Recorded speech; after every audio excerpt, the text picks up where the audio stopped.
میں آپ کے سامنے سلیمان علیہ السلام کے کچھ واقعات بیان کرتی ہوں۔ حضرت سلیمان علیہ السلام کے دور میں قحط پڑ گیا اور بارش نہ ہوئی۔ حضرت سلیمان علیہ السلام اپنا لشکر لے کر باہر نکلے تو کیا دیکھا؟ ایک چونٹی پر پھیلائے اللہ تعالیٰ سے دعا کر رہی ہے کہ اللہ تعالیٰ بارش برسا دے۔ حضرت سلیمان علیہ السلام بڑے پریشان ہوئے، دیکھ کے حیران بھی ہوئے، کیونکہ حضرت سلیمان علیہ السلام سب کی بولیاں جانتے تھے، اللہ تعالیٰ نے سارا کچھ سکھایا تھا۔ اب اللہ تعالیٰ نے جب دیکھا کہ سلیمان علیہ السلام بھی دعا کے لیے نکلے ہیں اور چونٹی تو اس سے پہلے دعائیں مانگ رہی ہے، تو اللہ تعالیٰ نے فرمایا اگر میں نے بارش برسا دی تو چونٹی تو یہ سمجھے گی نا کہ سلیمان علیہ السلام کا لشکر اور سلیمان علیہ السلام کی دعا قبول ہوئی ہے۔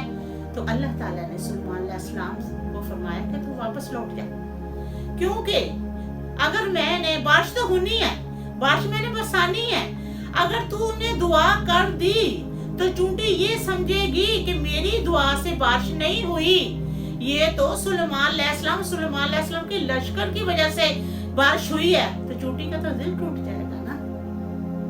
تو دیکھیں اللہ تعالیٰ نے چونٹی کا ذکر قرآن پاک میں کر دیا۔ اسی طرح اگر ہم نیک کام کریں گے تو اللہ تعالیٰ ہمارا ذکر قائم رکھے گا۔ تو دیکھیں کہ ایک دفعہ حضرت سلیمان علیہ السلام نکلے اپنا لشکر لے کر۔ لشکر کیا تھا؟ جن تھے، انسان تھے، چرند پرند تھے۔ اب جب لے کر اتنا بڑا لشکر جا رہے ہیں تو چلتے چلتے ایک چونٹی کی وادی میں چلیں گے۔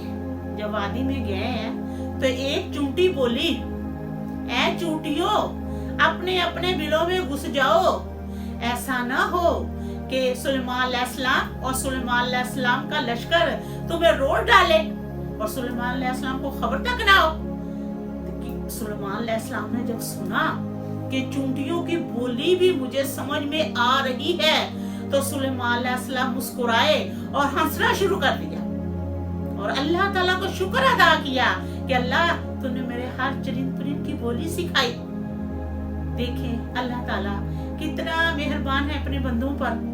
سلیمان علیہ السلام داؤد علیہ السلام کا بیٹا تھا، تو باپ بھی بادشاہ تھا، آگے سے بیٹا بھی بادشاہ، باپ بھی دیکھے آگے سے وہ بھی نبی، آگے سے بیٹا بھی نبی۔ تو دیکھیے اللہ تعالیٰ نے ان کا ذکر خیر نسل بنسل چلایا، جب تک قیامت تک، جب تک دنیا زندہ ہے ان کا ذکر خیر ہوتا ہی رہے۔